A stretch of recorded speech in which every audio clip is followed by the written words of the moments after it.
আসসালামু আলাইকুম শুধু দর্শক, আমরা আজকে গ্লো মেনে এসেছি এনজয় করার জন্য। সো আমরা এখানে অনেক এনজয় করছি, একটা নারী দিবসের ব্যাপার। সো আমরা মজা করছি, আপনারাও চলে আসেন। আর আমরা হচ্ছে আয়নের অর্গানাইজার। সো আমরা আজকে আয়ন থেকে আসছি, আয়ন পরিবার থেকে আমরা একসাথে ফ্যামিলি মেম্বার। আমি আয়নে বাংলা টিচার, আর ও হচ্ছে আয়নের অর্গানাইজার এবং প্রমোশন টিম থেকে আমরা আসছি। আমাদের নিউজ রিপোর্টারও আমাদের প্রেজেন্টার তামান্না, আর আমি হলাম দীপামণি। আমাদের গ্লো মেনে এসে খুব ভালো লাগতেছে। আয়ন টিভি থেকে আমরা একটা প্রোগ্রাম করতে যাচ্ছি 21শে জুলাইতে, সেটা বৈশাখী উৎসব। আমরা সবাইকে আমন্ত্রিত করতেছি, আপনারা সবাই আমন্ত্রিত। এবং আর কিছু বলার নেই। আপনি যদি এই প্রোগ্রামটা সম্বন্ধে একটু বলেন। আসসালামু আলাইকুম সবাইকে।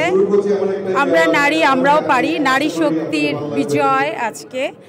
ওমেন্স পাওয়ার ইমেজ 24 আমরা এখানে সবাই একসাথে হয়েছি আজকে ওমেন্সরা, এবং গ্লো ওমেনের আসলে সব ওমেন্সরা গ্লো করছে কিন্তু আজকে সত্যি ভালো লাগছে। খুব পরিবেশটা খুবই সুন্দর, এবং আমি একজন মিডিয়া প্রেজেন্টার এবং নিউজ প্রেজেন্টার হিসেবে কাজ করছি আয়ন টিভিতে।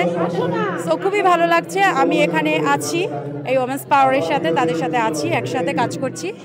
আর আসছে বৈশাখী মেলা আমাদের 21শে জুলাই আয়ন টিভি অর্গানাইজ করতে যাচ্ছে মাইল্যান্ড স্টেডিয়ামে। আপনারা সবাই আমন্ত্রিত।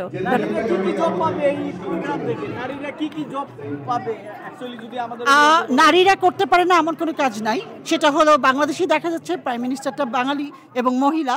সো আপনারা যে কোনো জিনিস করতে পারবেন, শুধু আপনাদের মনে জোর থাকতে হবে, আর বিশেষ করে নিজেকে প্রতিষ্ঠিত করতে হবে। এই যে আমাদের নারী উদ্যোক্তা, আমিও একজন অনলাইন পেজের উদ্যোক্তা বলতে গেলে।